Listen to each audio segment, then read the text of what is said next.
由着立委赖慧员发起，结合台南市各医术工会，有中医、西医、牙医、护理，甲着临床的心理师、药师、诊所协会等。20号上午，伫台南市政府明治行政大楼共同召开记者会，正式宣布将伫8月24开始到9月底，要举办在后的义诊活动。活动宣传记者会包括副市长叶铁山、民政、社会甲卫生单位嘛拢派员出席。卫生福利部的部长邱泰源嘛以着视讯的方式，对着义诊的活动表示肯定。老天爷给我们一个灾难，然后让我们发挥大家彼此的一个这个联动，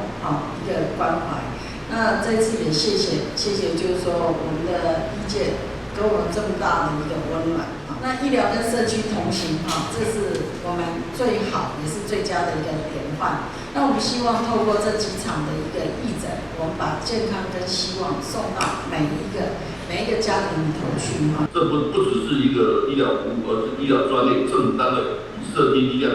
结合的典范。那其实这个义诊有3个意义第一个是当然健康守护，大家各个专业团结手人手心连心；第二个社区的关怀。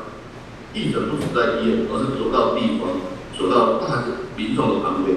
让医疗资源零距离，还有对希望的一个重建。我们未来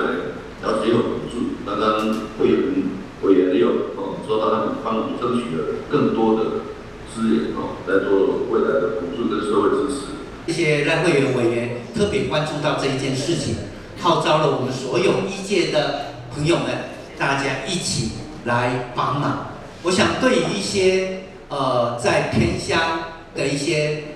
高龄者而言，我觉得这样子的义诊工作对他们来讲是非常非常需要的。义诊的服务将伫8月24对柳营国小甲着东山社区活动中心率先来登场，一直到9月28，陆续要伫台南11个行政区来举办，提供西医、中医、气科、药师、加护理、心理关怀等免费的服务，希望民众会用个就近前往参与，得到全方位的健康照护。一起出力，守护健康；一起出力，守护健康。台南新闻林跟采访报道。